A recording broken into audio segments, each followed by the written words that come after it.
and I hope to carry that tradition. And he would always talk about the Shabbat, always talking about the Sabbath.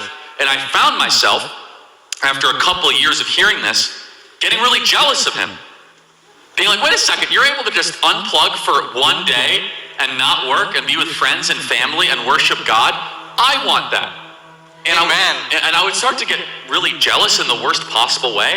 And then I realized it's not something you go and purchase at the store. It's not something that you have to take out a loan for. It's simply the prioritization of the question of who's in charge. It's that simple. And if you believe God is in charge, and if you believe Genesis 1:1, because the Shabbat is a question of whether or not you believe Genesis 1:1, and if you believe Genesis 1:1, then you honor the Sabbath. If you have questions about Genesis 1:1, in the beginning God created the heavens and the earth, which is Bereshit, right? It's the first truth claim of the scriptures. Then on the seventh day you rest because God created the heavens and the earth. It is the longest standing celebration of time of the creation of the heavens and the earth. And so that realization changed my life. I could talk about this from many different dimensions, what it's meant for me personally, what it means on the macro. I also go to churches across the country. I speak at hundreds of churches of all different denominations.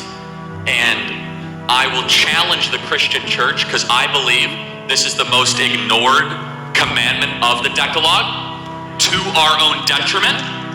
And I will go a step further and then I'll stop talking because I know we have a whole program. No, it's fine. Which is that I believe that honoring the Sabbath is the commandment that allows you to honor the other 9 commandments. And that the enemy has gone after the honoring the Sabbath because then it is easier to weaken the other 9. And I'll prove it to you. If you're honoring the Sabbath, it's definitionally easier to honor your mother and father because you're not working that day and you're with family. If you're honoring the Sabbath, it's easier not to covet your neighbor's wife because you're not around your neighbor's wife, you're with your family. And you're filled with gratitude that day. When you're honoring the Sabbath, it's easier to have no other gods before God because that day is built in time as a temple, as a sanctuary, to put God first, to not have idols, to not take the Lord's name in vain. The other 9 commandments are made easier, are made more accessible for our broken, fleshly, depraved nature if we prioritize the Shabbat. Amen.